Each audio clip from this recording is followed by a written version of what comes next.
یا ایھا الذین آمنوا لا تقولوا راعنا وقولوا انظرنا واسمعوا. اب ایک اور مثال ان کی، وہ تو تھے منافقین بنی اسرائیل جن کا ذکر ہوا، سمعنا وعصینا.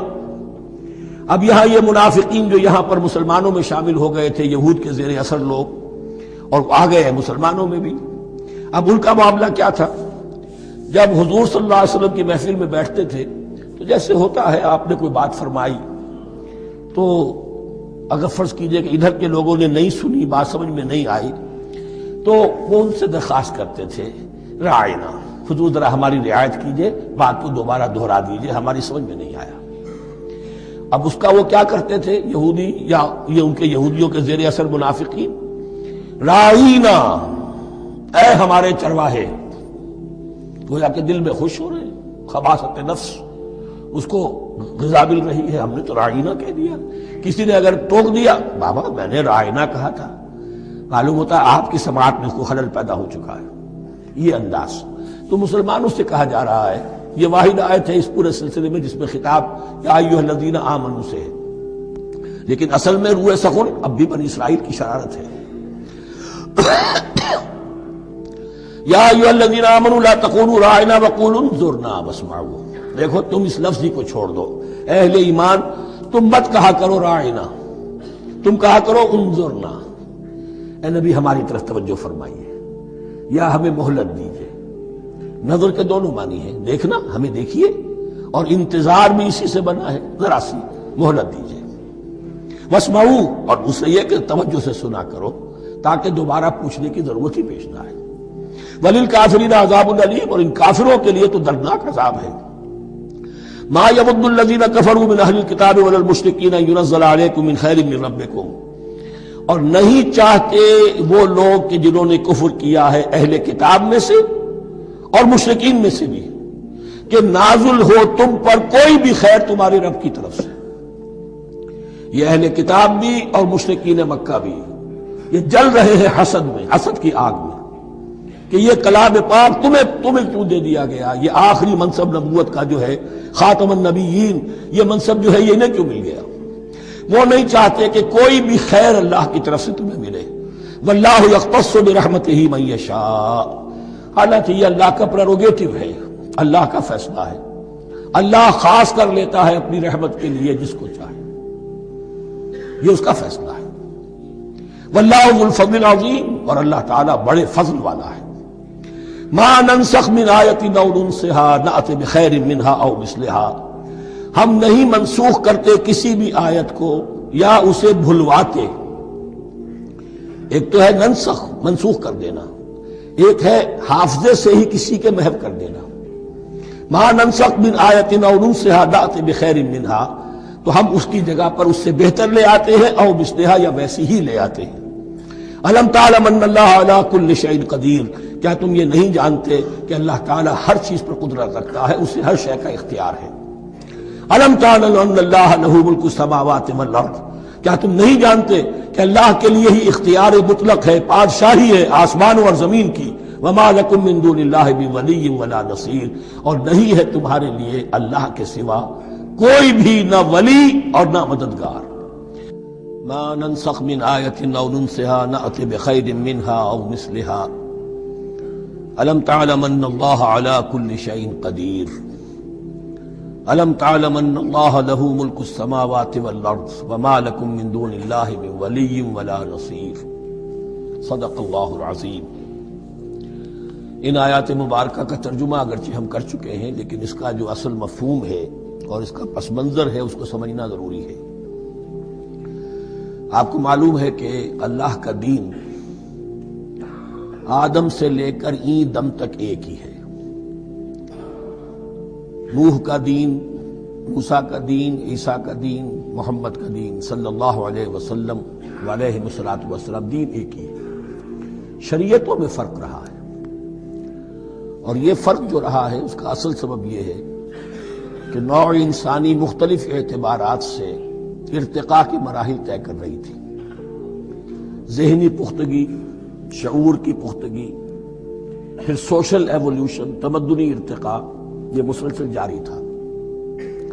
لہذا اس ارتقاء کے جس مرحلے میں رسول آئے اسی کی مناسبت سے ان کو تعلیمات دے دی گئی۔ ان میں وہ حصے بھی تھے کہ جو ایٹرنل ہیں، جو ہمیشہ رہیں گے، اور ایسے بھی تھے کہ جو اس زمانے کی مناسبت سے تھے۔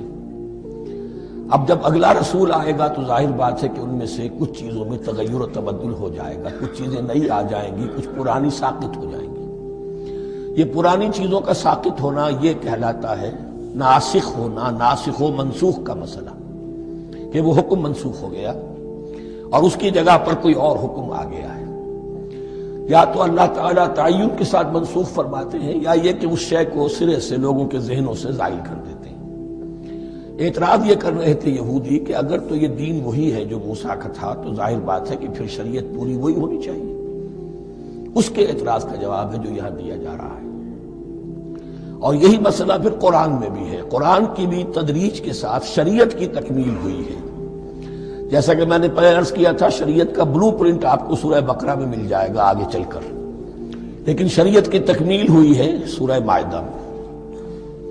یہ جو تقریباً 5-6 سال کا وقفہ ہے، اس میں کچھ احکام شروع میں دیے گئے، پھر ان میں رد و بدل کر کے، اور پھر آخر میں الیوم اکملت لکم دینکم واتممت علیکم نعمتی ورضیت لکم الاسلام دینا۔ تو یہ ناسخ و منسوخ کا مسئلہ صرف سابقہ شریعتوں اور شریعت محمدی میں نہیں ہے صلی اللہ علیہ وسلم، بلکہ خود شریعت محمدی میں بھی زمانی اعتبار سے ارتقا ہوا ہے کہ پہلے شراب کے بارے میں حکم دیا گیا کہ اس کی مضرت زیادہ ہے، گناہ کا پہلو زیادہ ہے، کچھ فائدے بھی ہیں بس۔ اس کے بعد آیا اگر شراب کے نشے میں ہو تو نماز مت پڑھو، نماز کے قریب مت جاؤ۔ سورہ مائدہ میں آخری حکم آ گیا، حل انتم منتہون، اب باز آتے ہو کہ نہیں آتے، حرام کر دیا گیا۔ تو یہ تدریجاً ہوا ہے۔ تو ناسخ و منسوخ قرآن میں بھی ہے، اور ناسخ و منسوخ قرآن اور تورات کے مابین بھی ہے۔ تو ہم نہیں منسوخ کرتے کوئی آیت یا بھلوا دیتے ہیں اس کو، نأتی بخیر منہا، ہم اس سے بھی بہتر لے آتے ہیں، او مثلہا، یا اس جیسی ہی۔ الم تعلم ان اللہ علی کل شیء قدیر، اب یہ کہ یہ تو اللہ کی اتھارٹی ہے، مالک الملک وہ ہے، دین اس کا ہے، اس میں وہ جس طریقے سے چاہے کسی چیز کے اندر تبدیلی پیدا کر دے۔ الم تعلم ان اللہ لہ ملک السماوات والارض ما لکم من دون اللہ من ولی ولا نصیر ام تريدون ان تسألوا رسولکم کما سئل موسیٰ من قبل، کیا تم یہ چاہتے ہو کہ سوال کرو یا مطالبہ کرو اپنے رسول سے بھی اسی طرح کے جس طرح کی باتیں کی گئی تھی موسیٰ سے پہلے؟ مثلا ہم دیکھ چکے ہیں کہ ان سے کہا گیا کہ ہم نہیں مانیں گے جب تک کہ اللہ کو دیکھ نہ لے عیاناً، یا اسی طرح کے اور مطالبے جو حضرت موسیٰ علیہ السلام سے کیے جاتے تھے۔ یہاں مسلمانوں کو سکھایا جا رہا ہے کہ اس روش سے باز آؤ، ایسی بات تمہارے اندر پیدا نہیں ہونی چاہیے۔ وَمَن يَتَبَدَّلِ الْكُفْرَ بِالْإِيمَانِ فَقَدْ ضَلَّ سَوَاءَ السَّبِيلِ، ظاہر بات ہے ایسی حرکتیں بھی اب مسلمانوں میں سے بھی جو منافقین ان میں شامل تھے وہی کر رہے ہوں گے۔ اس لیے فرمایا کہ جو کوئی ایمان کو ہاتھ سے دے کر کفر کو لے لے گا، یعنی منافق چونکہ دو طرفہ ہوتا ہے، اب اس کا بھی امکان ہوتا ہے کہ یکسو ہو جائے کفر کی طرف، اور اس کا بھی امکان ہوتا ہے کہ بالآخر یکسو ہو جائے ایمان کی طرف۔ مذبذبین بین ذالک کی کیفیت میں جو مبتلا ہے، اس کے دو یہ امکانات ہیں۔ تو جو کفر کی طرف جا کر مستقل طور پر راغب ہو گیا اس کا ذکر ہے، وَمَن يَتَبَدَّلِ الْكُفْرَ بِالْإِيمَانِ فَقَدْ ضَلَّ سَوَاءَ السَّبِيلِ، تو وہ تو سیدھی راہ سے بھٹک گیا۔ وَدَّ كَثِيرٌ مِّنْ أَهْلِ الْكِتَابِ لَوْ يَرُدُّونَكُم مِّن بَعْدِ إِيمَانِكُمْ كُفَّارًا، اہل کتاب میں سے بہت سے لوگ ہیں جو چاہتے ہیں کہ کسی طرح لوٹا کر لے جائیں تمہیں تمہارے ایمان کے بعد پھر کفار بنا دیں۔ یہ ایسے ہی ہے کہ جیسے کسی بلی کی دم کٹ جائے تو وہ یہ چاہے گی کہ ساری بلیوں کی دمیں کٹ جائیں تاکہ وہ کوئی علیحدہ سے نمایاں نہ رہے۔ تو وہ چاہتے تھے کہ یہ چیزیں جو ہیں ان کو واپس لے آیا جائے، اہل ایمان کو بھی کفر میں لے آیا جائے، حسدا من عند انفسہم، اور یہ ان کا طرز عمل ان کے حسد کی وجہ سے ہے کہ کیوں یہ نعمت جو ہے ان کو دے دی گئی۔ من بعد ما تبین لہم الحق، اس کے بعد کہ ان پر حق بالکل واضح ہو چکا ہے، وہ جان چکے ہیں، پہچان چکے ہیں، کسی مغالطے میں نہیں ہے، غلط فہمی میں نہیں ہے۔ فاعفوا واصفحوا، یہ بہت اہم ہے مقام۔ تو اے مسلمانوں تم معاف کرتے رہو اور صرف نظر سے کام لو۔ اس کا اصل مطلب کیا ہے؟ ابھی تو چونکہ مدنی دور کا آغاز ہو رہا ہے، ابھی کشمکش کے اور کشاکش کے اور مقابلے کے اور تصادم کے بڑے سخت مراحل آ رہے ہیں۔ چونکہ تمہارا سب سے پہلا جو محاذ ہے وہ تو کفار مکہ کے خلاف ہے، سب سے بڑھ کر وہی آئیں گے، تم پر حملے کریں گے، جنگیں ہوں گی، تو فوری طور پر یہ جو آستین کے سانپ ہیں ان کو ابھی چھیڑو مت، جب تک یہ پڑے رہیں ڈورمنٹ، انہیں پڑا رہنے دو۔ ایک وقت آئے گا، یہاں یوں سمجھیے کہ یہ حکم دیا رہا ہے فی الحال انہیں چھیڑو مت، ان کے طرز عمل کے بارے میں زیادہ توجہ نہ دو، فاعفو، معاف کرتے رہو، درگزر کرتے رہو۔ اور وصفہو کہتے ہیں، صفح کہتے ہیں ایک طرف کا، یہ صفح ہے، یہ ورق ہے، صرف نظر کر لینا، دیکھا اندیکھا کر لینا، نظر انداز کر دینا، حتی یاتی اللہ بامرہ، یہاں تک کہ اللہ اپنا فیصلہ لے آئے۔ ایک وقت آئے گا کہ پھر مسلمانوں کو غلبہ آخری حاصل ہو جائے گا، اور جب جو یہ باہر کے دشمن ہیں ان سے تم نبٹ لو گے، پھر یہ کہ ان اندرونی دشمنوں کے خلاف بھی تمہیں اب آزادی دی جائے گی کہ ان کو بھی ان کے کیفر کردار تک پہنچا دو۔ ان اللہ علی کل شیء قدیر، یقیناً اللہ ہر چیز پر قادر ہے۔ واقیموا الصلاۃ وآتوا الزکاۃ، نماز قائم رکھو، زکوٰۃ دیتے رہو۔ وما تقدموا لانفسکم من خیر تجدوہ عند اللہ، اور جو کچھ بھی تم خیر میں سے، بھلائی میں سے اپنے لیے آگے بھیجو گے، کوئی مال خرچ کر رہے ہو تو خرچ کہاں ہو گیا؟ وہ تو اللہ کے ہاں ڈپازٹ ہو گیا، جمع ہو گیا، تو ڈیوائن بینک کے اندر۔ وما تقدموا لانفسکم من خیر تجدوہ عند اللہ، اسے اللہ کے پاس پاؤ گے۔ ان اللہ بما تعملون بصیر، یقیناً جو کچھ تم کر رہے ہو اللہ اسے دیکھ رہا ہے۔ وقالوا لن يدخل الجنة الا من كان هودا او نصارى۔ اب دیکھیے جب یہ نئی امت اب تشکیل پا رہی ہے تو یہودی اور نصرانی جو ایک دوسرے کے دشمن تھے مسلمانوں کے مقابلے میں جمع ہو گئے، انہوں نے کہنا یہ شروع کیا، وقالوا لن يدخل الجنة، ہرگز نہیں داخل ہوگا جنت میں، الا من كان هودا او نصارى، سوائے اس کے جو یا تو یہودی ہو یا نصرانی ہو۔ جیسے ہمارے ہاں بھی ہوتا ہے، اہل حدیث کے مقابلے میں دیوبندی بریلوی جمع ہو جائیں گے، چاہے وہ آپس میں ایک دوسرے کے ساتھ جو بھی ان کا بیر ہے وہ اپنی جگہ ہے۔ اسی طریقے سے اہل تشیع کے مقابلے میں شاید اور جو ہے اہل سنت کے لوگ جمع ہو جائیں۔ تو ایک کامن اینمی جب آ جاتا ہے تو پھر یہ ہے کہ وہ لوگ جن کے اپنے اندر بڑی کنٹرڈکشنز ہیں وہ پھر ایک متحدہ محاذ بناتے ہیں۔ وقالوا لن يدخل الجنة الا من كان هودا او نصارى تلك امانيهم، یہ لفظ دوبارہ آ گیا، یہ ان کی خواہشات ہیں، من گھڑت خیالات ہیں، ان کی وشفل تھنکنگ ہے۔ قل هاتوا برهانكم ان كنتم صادقين، کہو ان سے لاؤ کوئی دلیل اگر تم سچے ہو، دلیل کتاب سے لاؤ، کہیں تورات میں لکھا ہے یہ، کہیں یہ انجیل میں لکھا ہے، جو تورات اور جو انجیل تمہارے پاس ہے اسی میں سے دکھا دو کہ یہ لکھا ہوا ہو، کہیں لکھا ہوا نہیں۔ اب یہاں پر وہ یونیورسل ٹروتھ آ رہا ہے، بلا من اسلم وجہہ للہ وہو محسن، کیوں نہیں، ہر وہ شخص کے جو اپنا چہرہ اللہ کے سامنے جھکا دے اور وہ محسن ہو، اس کا رویہ صدق پر، سچائی پر، حسن کردار پر مبنی ہو، سر کا جھکانا منافقانہ نہ ہو، جزوی نہ ہو کہ کچھ مانا کچھ نہیں مانا۔ بلا من اسلم وجہہ للہ وہو محسن فلہ اجرہ عند ربہ، تو اس کے لیے اس کا اجر محفوظ ہے اس کے رب کے پاس۔ فلا خوف علیہم ولا هم یحزنون، نہ ان پر کوئی خوف ہوگا اور نہ ہی وہ حزن سے دوچار ہوں گے۔ یہ دوسری آیت ہے کہ جس سے کچھ لوگوں نے استدلال کیا ہے کہ ایمان بالرسالت ضروری نہیں ہے۔ اب دیکھیے اس کا جواب وہی ہوگا، نمبر ایک تو یہ ہر جگہ پر ساری چیزیں بیان نہیں کی جایا کرتی ہیں، کوئی چیز کہیں بیان کی گئی، کوئی کہیں بیان کی گئی ہے۔ کتاب کو لینا ہے تو پوری کو پوری ایک کتاب کی حیثیت سے۔ دوسرا یہ کہ یہ سارا سلسلہ کرام جو ہے جو دو بریکٹس کے مابین آ رہا ہے، اس میں پہلے سے ہے وَآمِنُوا بِمَا أَنزَلْتُ مُصَدِّقًا لِمَا مَعَكُمْ وَلَا تَكُونُوا أَوَّلَ كَافِرٍ بِهِ، تو وہ تو ضرب کھا رہی ہے اس پورے کے پورے مضامین کے سلسلے سے جو ان دو بریکٹوں کے درمیان آ رہا ہے۔ اب دیکھیے ایک طرف تو ان کا کہنا یہ تھا کہ جنت میں داخل نہیں ہوگا مگر وہی جو یہودی ہو یا نصرانی ہو۔ اب عمل کیا ہے؟ وقالت الیہود لیست النصارى علی شیء، یہودی کہتے ہیں نصارہ کی کوئی حیثیت نہیں، کوئی بنیاد نہیں، کوئی جڑ نہیں۔ وقالت النصارى لیست الیہود علی شیء، اور نصارہ کہتے ہیں کہ یہود کی کوئی بنیاد نہیں، بے بنیاد لوگ ہیں، کوئی حقیقت ان کی حقانیت ہے ہی نہیں۔ وہم یتلون الکتاب، اور مزہ یہ ہے کہ دونوں ایک کتاب پڑھ رہے ہیں۔ اولڈ ٹیسٹمنٹ تو مشترک ہے یہودیوں میں اور عیسائیوں میں، یہ بہت اہم نکتہ ہے۔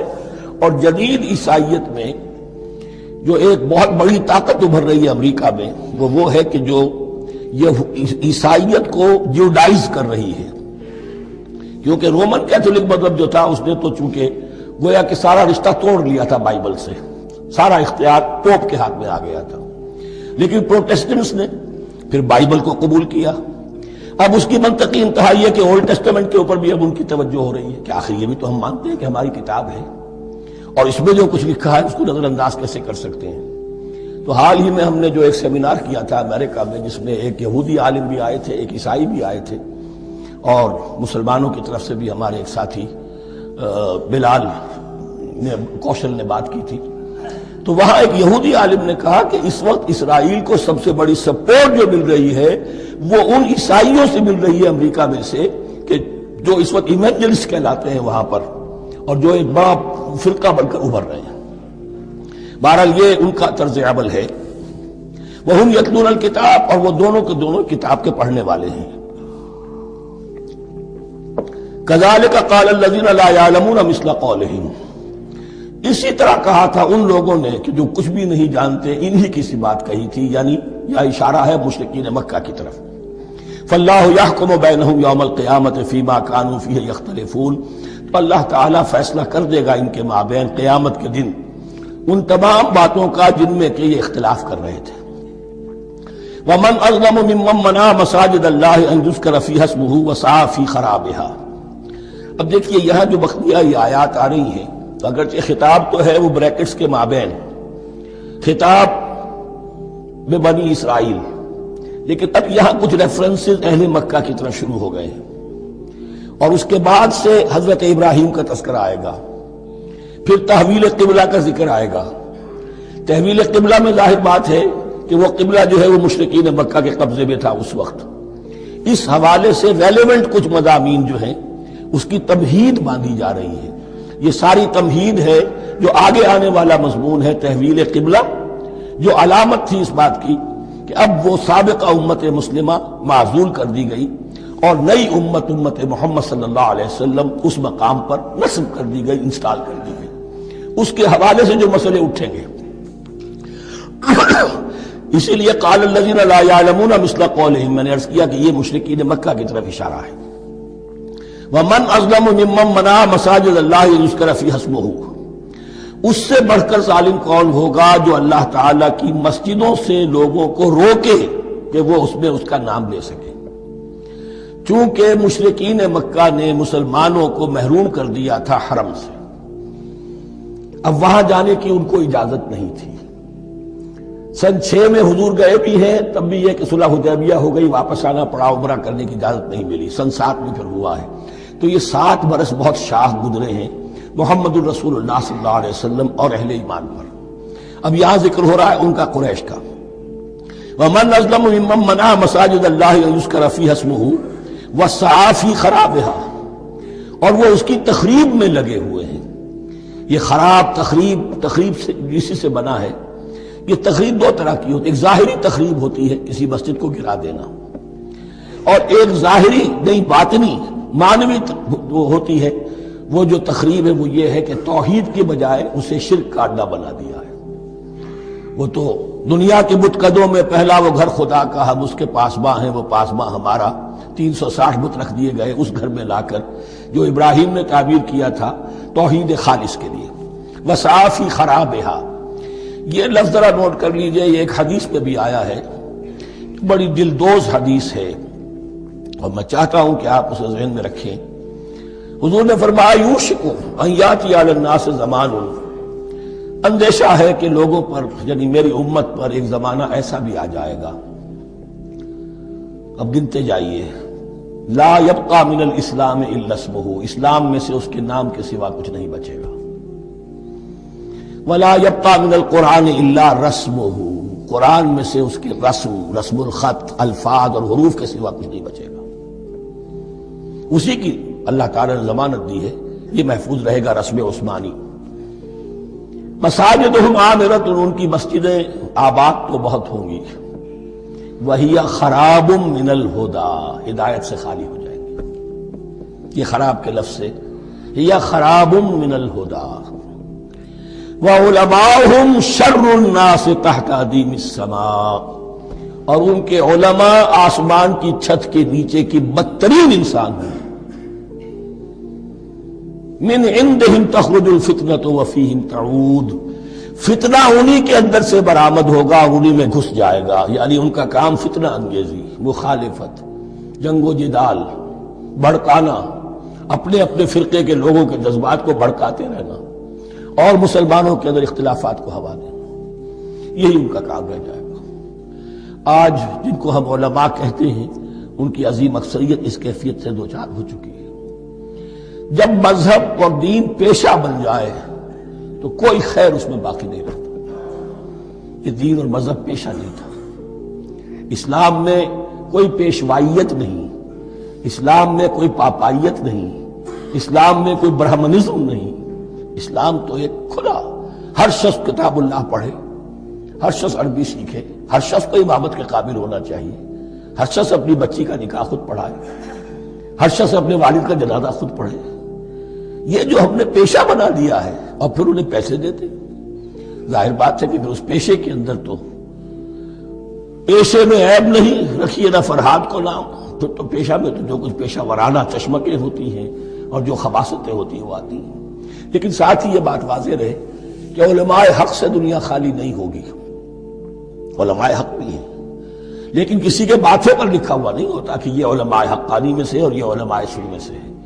باقی یہ صحیح بات ہے کہ اکثریت ادھر جا چکی ہے، ورنہ امت کا بیڑا غرق نہ ہوتا. سیدھی سیدھی بات، جو بیڑا غرق ہوا ہے تو آخر کوئی سبب ہے. اولئک ما کان لهم ان يدخلوها الا خائفین، ایسے لوگوں کو تو سوائے اس کے ان کا کوئی مقام نہیں ہے کہ انہیں داخل ہونے کی بھی اجازت نہیں ہونی چاہیے اس میں، یعنی اللہ کی مسجدوں میں، مگر خوف زدہ ہو کر، ڈر کر. لہم فی الدنیا خزی، ان کے لیے دنیا میں بھی رسوائی اور ذلت ہے. لہم فی الآخرۃ عذاب عظیم، اور آخرت میں ان کے لیے عذاب عظیم ہے. وللہ المشرق والمغرب. اب دیکھیے تمہید ہو رہی ہے تحویل قبلہ کے لیے. اب ظاہر بات ہے کہ بڑی حساس جو ہے وہ ایک کیفیت تھی یہ. تو یروشلم کے ساتھ جن کو دلچسپی تھی اور ان کے دلوں میں اس کی عقیدت تھی، مکہ مکرمہ اور بیت اللہ کے ساتھ جن کو دلچسپی تھی اور ان کے دلوں میں اس کی عقیدت تھی، تو اس حوالے سے یہ قبلہ بدلنا، اور 2 دفعہ بدلا ہے قبلہ. پہلے آ کے مدینے میں حضور نے یروشلم کی طرف 16 مہینے نماز پڑھی اور پھر تحویل قبلہ ہوا. تو اب اس میں کئی امتحان ہو گئے، وہ آگے آ جائے گا. لیکن اس کی تمہید باندھی جا رہی ہے للہ المشرق والمغرب، مشرق اور مغرب سب اللہ کے ہیں. یعنی اگر ہم رخ کرتے ہیں مغرب کی طرف تو اس کے معنی یہ نہیں ہے کہ اللہ مغرب میں ہے، معاذ اللہ. اللہ تو جہت سے، مقام سے ماورا وراء الورا. یہ تو یہ ہے کہ ایک یکسانیت پیدا کرنے کے لیے، اجتماعی رنگ دینے کے لیے ایک چیز کو قبلہ بنا دیا، علامت ہے. غالب نے ٹھیک کہا ہے، قبلے کو اہل نظر قبلہ نما کہتے ہیں. قبلہ جو ہے وہ مسجود تو نہیں ہے پرے سرحد ادراک سے اپنا مسجود. قبلے کو اہل نظر قبلہ نما کہتے ہیں. للہ المشرق والمغرب فینما تولوا فثم وجہ اللہ، جدھر بھی تم رخ کرو گے وہ اللہ ہی کا رخ ہے. ان اللہ واسع علیم، یقیناً اللہ بہت وسعت والا ہے، بہت وسعت والا ہے. وہ کسی سمت میں محدود نہیں ہے اور علیم ہے، ہر شے کا جاننے والا ہے. دیکھیے یہاں یہ آیت کہہ کے اور چھوڑ دیا مسئلہ، اگلے مسئلے پر آ گئے. آگے آپ کو پتہ چلے گا کہ یہ در حقیقت ایک تمہید باندھی جا رہی ہے تحویل قبلہ کے لیے. وقالوا اتخذ اللہ ولدا سبحانہ، اور ان میں وہ بھی ہیں. اب ظاہر بات ہے یہاں پھر اشارہ ہو رہا ہے وہ اہل مکہ کی طرف، جنہوں نے یہ کہا ہے کہ اللہ نے اولاد اپنے لیے اختیار کی. یعنی وہ کہتے تھے کہ یہ جو فرشتے ہیں یہ اللہ کی بیٹیاں ہیں. نصارہ کہتے تھے کہ حضرت مسیح اللہ کے بیٹے ہیں. اور یہودیوں کا بھی ایک گروہ ایسا تھا جو حضرت عزیر کو اللہ کا بیٹا کہتا تھا.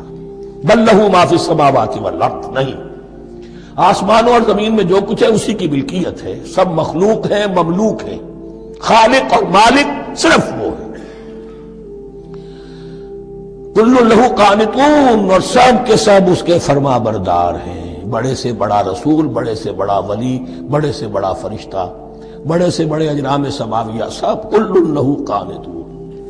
بدیع السماوات والارض، وہ آسمان اور زمین کو پیدا کرنے والا ہے بغیر کسی شے کے. یہ ابداع اور خلق، ان میں فرق ہے. ابداع، بلکہ شاہ ولی اللہ دہلوی نے حجت اللہ البالغہ کا جو پہلا چیپٹر ہے اس کو یہی 3 عنوان دیے ہیں. اللہ تعالیٰ کے افعال بنیادی طور پر 3 ہیں: ابداع، خلق، تدبیر. ابداع ہے جسے انگریزی میں کہتے ہیں کریشن ایکس نہیلو، آدم میں محض سے کچھ بنا دیا، کچھ نہیں تھا اور بنا دیا، کن فیکون، یہ ابداع ہے. خلق ہے اب ایک چیز سے دوسری چیز بنانا. گارے سے انسان بنایا، یہ تخلیق ہے. آگ سے جن بنا، یہ تخلیق ہے.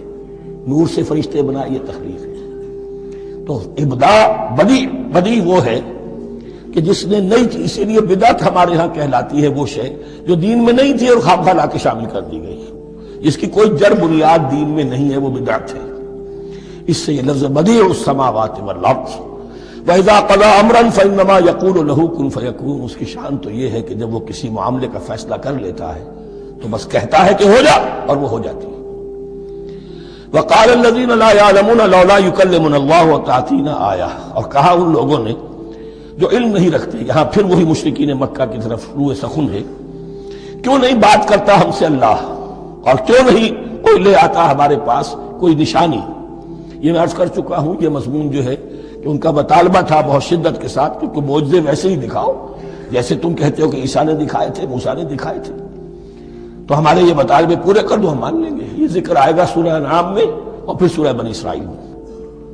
کذالک قال الذین من قبلہم مثل قولہم، اسی طرح کی باتیں جو لوگ ان سے پہلے آئے تھے وہ بھی کہتے رہے. تشابہت قلوبہم، ان کے دل ایک دوسرے سے مشابہ ہو گئے ہیں. قد بینا الآیات لقوم یوقنون، اور ہم نے تو اپنی آیات کو واضح کر دیا ہے ان لوگوں کے لیے جو یقین کرنا چاہیں. انا ارسلناک بالحق بشیرا ونذیرا، اے نبی ہم نے آپ کو بھیجا ہے حق کے ساتھ بشیر اور نذیر بنا کر. بنیادی حیثیت آپ کی یہ ہے کہ آپ اہل حق کو بشارت دیں، فراح و ریحان و جنت نعیم، فسلام لک من اصحاب الیمین، یہ بشارت دیجیے. اور جو غلط راستے پر جائیں، کفر کریں، منافقت میں مبتلا ہوں، ملحد ہوں اور بدعملی کریں، ان کو آپ خبردار کر دیجئے کہ جہنم ان کے لیے تیار کر دی گئی ہے. آپ کا کام دعوت ہے، ابلاغ ہے، تبلیغ ہے، نصیحت ہے. وَلَا تُسْأَلُ عَنْ أَصْحَابِ الْجَحِيمِ، آپ سے سوال نہیں کیا جائے گا جہنمیوں کے بارے میں کہ محمد یہ کیوں جہنم میں پہنچ گئے، ہم نے تمہیں بھیجا تھا، تمہارے ہوتے ہوئے یہ جہنمی کیوں ہو گئے. نہیں، یہ آپ کی ذمہ داری نہیں ہے. کون جنت میں جانا چاہتا ہے، کون جہنم میں جانا چاہتا ہے، یہ آدمی کا اپنا فیصلہ ہے. آپ کا کام ہے کہ حق کو واضح کر دیں. ہاں، وضاحت میں کمی نہ رہ جائے، حق واضح ہو جائے، کوئی اشتباہ نہ ہو، بالکل مبرہن ہو جائے، واضح ہو جائے. بس یہ ذمہ داری آپ کی ہے، اس سے زیادہ نہیں. یہ مسئولیت جو ہوتی ہے، انسان اگر اپنی اصل مسئولیت سے زیادہ ذمہ داری اپنے سر پر ڈال لے تو اس سے بھی بہت بڑی بڑی گمراہیاں پیدا ہوتی ہیں. اور اس کا جو تذکرہ ہو رہا ہے بڑی گمراہی، تو معاذ اللہ وہ تو ہمارے حوالے سے ہوتی ہے. ہمارے ہاں کی بہت سی جماعتیں جو ہیں اسی طرح کی غلطیوں کی وجہ سے وہ غلط راستوں پر پڑ گئی، پوری تحریکیں برباد ہو گئی. لیکن یہاں بھی حضور کا معاملہ کیا ہو رہا تھا کہ حضور چاہتے تھے کہ کسی طرح یہ علماء یہود ایمان لے آئے.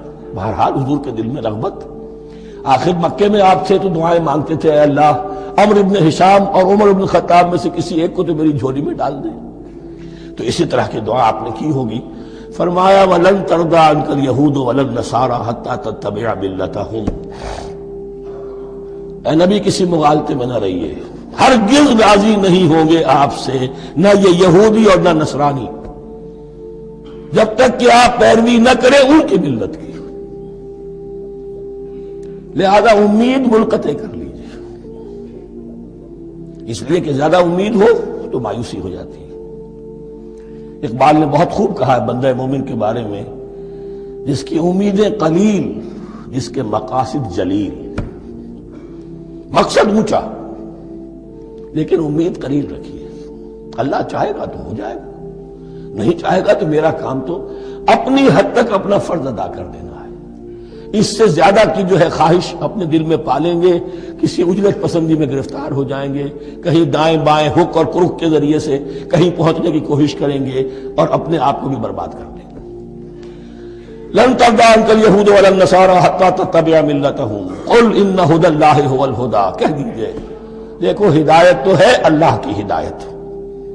وَلَئِنِ اتَّبَعْتَ أَهْوَاءَهُمْ، اور نبی آپ بھی کان کھول کر سن لیں، اگر آپ نے ان کی خواہشات کی پیروی کی، یہاں ہم جوڑ دیں گے الفاظ بالفرض، بالفرض بفرض محال، اگر آپ نے ان کی خواہشات کی پیروی کی کہ کچھ چلو لے دو کر معاملہ کر لو، کچھ ان کی بات مانو، کچھ اپنی بات منوا لو۔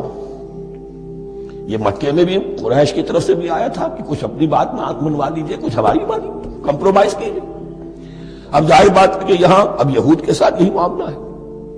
وَلَئِنِ اتَّبَعْتَ أَهْوَاءَهُمْ بَعْدَ الَّذِي جَاءَكَ مِنَ الْعِلْمِ مَا لَكَ مِنَ اللَّهِ مِنْ وَلِيٍّ وَلَا نَصِيرٍ، اور اگر بفرض محال آپ نے پیروی کی ان کی خواہشات کی، اس کے بعد کہ آپ کے پاس علم آ چکا، تو نہیں ہوگا کوئی بھی اللہ کے مقابلے میں آپ کے لیے کوئی مددگار یا حمایتی۔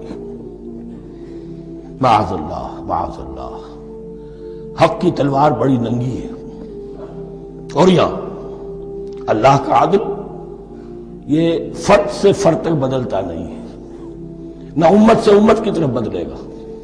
قوم اور کسی اور قوم سے ایک معاملہ، کسی دوسری قوم سے کوئی اور معاملہ نہیں۔ اللہ کے اصول ہیں، اللہ کے قوانین ہیں، اس کی فطرت ہے، فطرت اللہ التی فطر الناس علیہا، پھر یہ کہ اس کی سنت ہے، لن تجد لسنت اللہ تحویلا ولن تجد لسنت اللہ تبدیلا۔ الذین آتیناہم الکتاب یتلونہ حق تلاوتہ، وہ لوگ کہ جنہیں ہم کتاب دیتے ہیں وہ اس کی تلاوت کرتے ہیں جیسا کہ اس کی تلاوت کا حق ہے۔ اس پر میں نے اپنے کتابچے میں بحث کی ہے، تلاوت کا اصل حق کیا ہے۔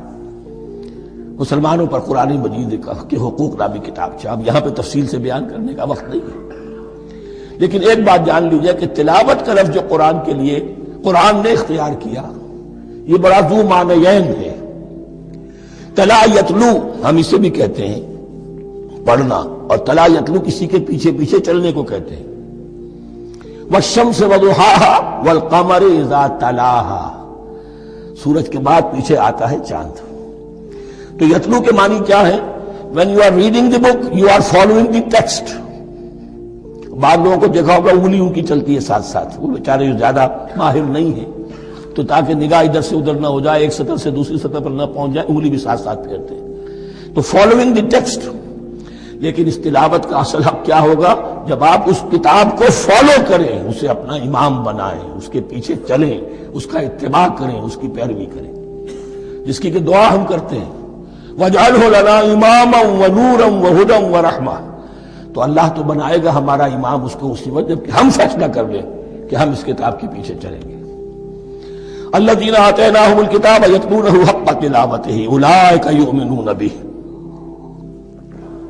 جو اللہ کی کتاب کی تلاوت کا حق ادا کریں اور اس کی پیروی بھی کریں، وہی ہیں جو اس پر ایمان رکھتے ہیں۔ جو نہ تلاوت کا حق رکھتے ہوں ادا کریں، نہ پیروی کریں، وہ دعویٰ کریں کہ ہمارا ایمان ہے تورات پر اور کتاب پر، تو یہ دعویٰ جو ہے جھوٹا دعویٰ ہے۔ میں وہ حدیث آپ کو سنا چکا ہوں، ما آمن بالقرآن من استحل محارمہ، جس شخص نے قرآن کی کسی حرام کردہ شے کو اپنے لیے حلال کر لیا، اس کا قرآن پر کوئی ایمان نہیں۔